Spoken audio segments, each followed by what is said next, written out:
कभी कभी घर जाने का एक मामूली सा सफ़र भी खौफ की एक ऐसी दास्तान बन सकता है जिससे भूलना नामुमकिन हो। सोचिए, एक अंधेरी तूफानी रात और एक बस जो आपको घर नहीं बल्कि डर की गहराइयों में ले जाने वाली हो। चलिए कहानी की शुरुआत इसी डिस्क्लेमर से करते हैं, क्योंकि ये सिर्फ एक चेतावनी नहीं है, बल्कि उस अनजाने खौफ की तरफ पहला कदम है जिसका सामना हमारा किरदार तुषार करने वाला है।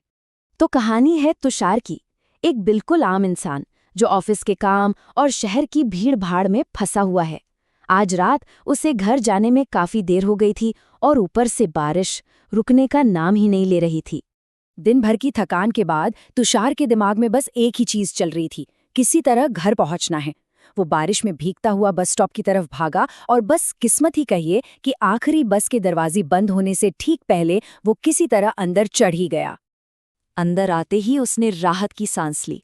पूरी की पूरी बस खाली थी। उसने अपनी रोज वाली कोने की खिड़की वाली सीट पकड़ ली। बाहर बरसती बूंदों को देखना उसे अच्छा लग रहा था, एक अजीब सा सुकून था। लेकिन उसे क्या पता था कि ये सुकून बस कुछ ही पलों का है। और बस यहीं से तुषार की ये रोज की यात्रा एक अजीब डरावने सफर में बदलने लगती है। ये कहानी का वो मोड़ है जहां से हकीकत और वहम के बीच की लाइन मिटना शुरू हो जाती है। थकान इतनी थी कि तुषार की आंख लग गई, मुश्किल से 2 मिनट के लिए। लेकिन जब आंख खुली तो उसने जो देखा उससे वो चौंक गया। जो बस पल भर पहले एकदम खाली थी, वो अब लोगों से खचाखच भरी हुई थी। उसने सोचा, ये सब इतने सारे लोग एक ही स्टॉप पर कैसे चढ़ गए? उसे लगा शायद वो सपना देख रहा है। उसने थकान का असर समझकर बस एक पल को अपनी आंखें बंद की और फिर खोली, तो देखा बस फिर से पूरी तरह खाली थी। कोई स्टॉप भी नहीं आया था, कोई उतरा भी नहीं। तुषार का दिल अब जोर जोर से धड़कने लगा था। आखिर ये लोग गए तो गए कहाँ? अक्सर जब डर हमारे दिमाग पर हावी होने लगता है ना, तो एक चेतावनी मिलती है, एक इशारा जिसे अगर नजरअंदाज कर दिया जाए तो बचना नामुमकिन हो जाता है। तभी बस में बीड़ी के धुएं की एक तीखी महक फैली। तुषार ने मुड़कर देखा तो उसके बगल वाली सीट पर एक बूढ़ा आदमी बैठा था। कब आया, कैसे आया, पता नहीं।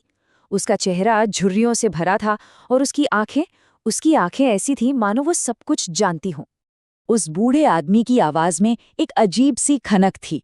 उसने तुषार की तरफ देखकर कहा, 30 साल बेटा, 30 साल से मैं हर रात इसी बस में सफर करता हूँ। आधी रात के बाद इस बस में कोई इंसान चढ़ने की हिम्मत नहीं करता। फिर उस बूढ़े ने बताया कि कैसे 1 साल पहले उसने इसी बस में एक साया देखा था, एक आदमी जिसकी आंखें बिल्कुल खाली थी और जिसने फुसफुसा कर कहा था, तुझे यहाँ नहीं होना चाहिए। तुषार ने इसे बुढ़ापे की कहानी समझकर टालने की कोशिश की, पर मन के अंदर डर का एक बीज तो पड़ चुका था।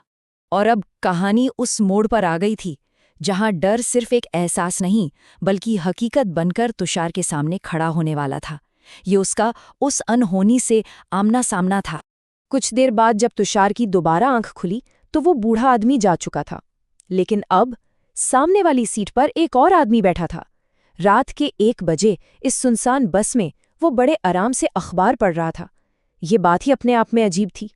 तुषार की सांसें जैसे अटक सी गई थीं। उसने कांपती हुई आवाज में बहुत हिम्मत जुटाकर पूछा, भाई साहब, आप कौन हैं? लेकिन कोई जवाब नहीं आया। वो आदमी एक पत्थर की मूरत की तरह बैठा रहा और फिर बहुत ही धीरे उसने अपने हाथ का अखबार नीचे करना शुरू किया। उस पल बस का सन्नाटा कान फाड़ रहा था और जैसे ही अखबार उसके चेहरे से नीचे हुआ, तुषार की चीख उसके गले में ही फंस कर रह गई। उस आदमी का चेहरा खून से लथपथ, सिर का एक हिस्सा बुरी तरह कुचला हुआ था और उसकी आंखें बिल्कुल वैसी ही खाली थीं जैसी उस बूढ़े आदमी ने बताई थीं। इससे पहले कि तुषार कुछ समझ पाता या वहां से हिल पाता, एक बर्फीले ठंडे हाथ ने उसका कंधा पकड़ लिया। उसने डर के मारे आंखें उठाईं तो देखा वही आदमी, लेकिन अब उसका चेहरा बिल्कुल ठीक था, न कोई खून न कोई जख्म, और वो तुषार को देखकर मुस्कुरा रहा था। अचानक वो आदमी उठा और बस के दरवाजे के पास जाकर खड़ा हो गया। उसने मुड़कर तुषार को चेतावनी दी, यहां मत रुकना, और अगले ही पल वो चलती बस से नीचे कूद गया। बाहर से एक जोरदार धमाके और एक चीख की आवाज आई। बस अब तुषार समझ गया उसे यहां से भागना ही होगा। कहानी का सबसे खौफनाक हिस्सा अब सामने आने वाला था। अब तुषार को उस बस की असली हकीकत पता चलने वाली थी जिसमें वो इतनी देर से सफर कर रहा था। जैसे ही अगला स्टॉप आया, तुषार दरवाजे की तरफ दौड़ा और चलती बस से कूद गया। जब वो सड़क से उठा तो उसने उस बस को दूर जाते हुए देखा और फिर उसे उस बस का असली रूप दिखा। वो आधी जली हुई थी, जैसे किसी भयानक हादसे का शिकार हुई हो। बस के अंदर लाशें भरी पड़ी थी और खिड़की से वही अखबार वाला आदमी उसे देखकर मुस्कुरा रहा था। और हाँ, वो बूढ़ा आदमी भी वही था जो अब भी उसे घूरे जा रहा था। तुषार उस बारिश में भीगता हुआ सड़क पर जैसे जम गया था। वो उस भूता मलबे को तब तक देखता रहा जब तक वो रात के अंधेरे में गायब नहीं हो गई। उस एक रात ने उसकी दुनिया हमेशा हमेशा के लिए बदल दी थी। कहानी तो खत्म हो गई, लेकिन एक सवाल आज भी वहीं खड़ा है।